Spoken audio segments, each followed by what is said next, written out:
phase it in. Okay. I mean, do you expect the budget implications are going to have any effect? I don't think that this committee is going to be bound by the state's budget considerations. However, I think the governor is committed to living within our means and balancing the budget, and that is always a challenge and always forces us to make decisions about spending priorities. I don't think education is clearly a huge priority of the governor's, and I expect you'll see that reflected in his budget, but otherwise it would be premature for me to comment on what he will propose. And the draft recommendations last time from this committee, they had recommended increasing ECS funding by about $107 million, I think, next year. In this ECS. Well, it remains to be seen. I mean, this is a deliberative process. We'll see how things, what kind of recommendation we come out with. Unfortunately, I don't get to write them personally, so it's not. I don't know what we're going to recommend. What's the likelihood that an increase in ECS would be appropriated for the upcoming biennium?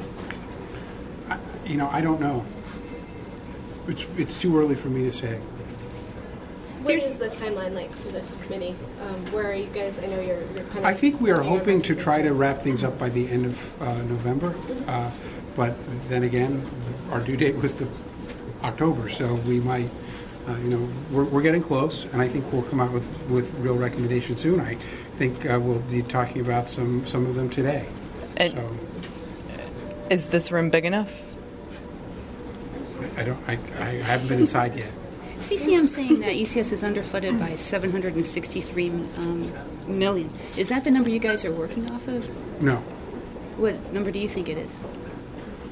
I think that the amount that the legislature appropriates for ECS in every year is the amount that it appropriates, and that whether we're appropriating enough is a public policy question, but not there's no legal obligation for the state to fund it at any level or another.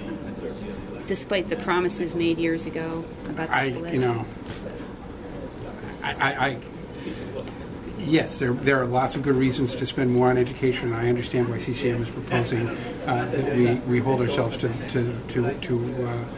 those to spending more, but there are a lot of demands on state spending, and far be it from me to judge the decisions made by the legislature over the past decades about funding ECS. You mentioned legal obligation. The upcoming CJEF case is set for next year. Do you have any worries that the state's not meeting its constitutional requirements for education spending?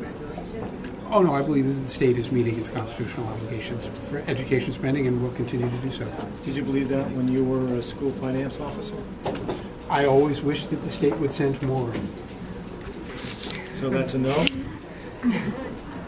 No, I said I always wished that the state would send more. I was just trying. What now do you think the revenue shortfall is? There seems to be different opinions as to how much we're running behind.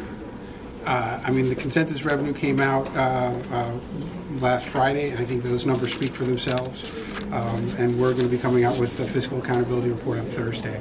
So we're still evaluating all the moving pieces in order to ensure that we have that accurately described at that time. So I think it's going to be close to $300 million? I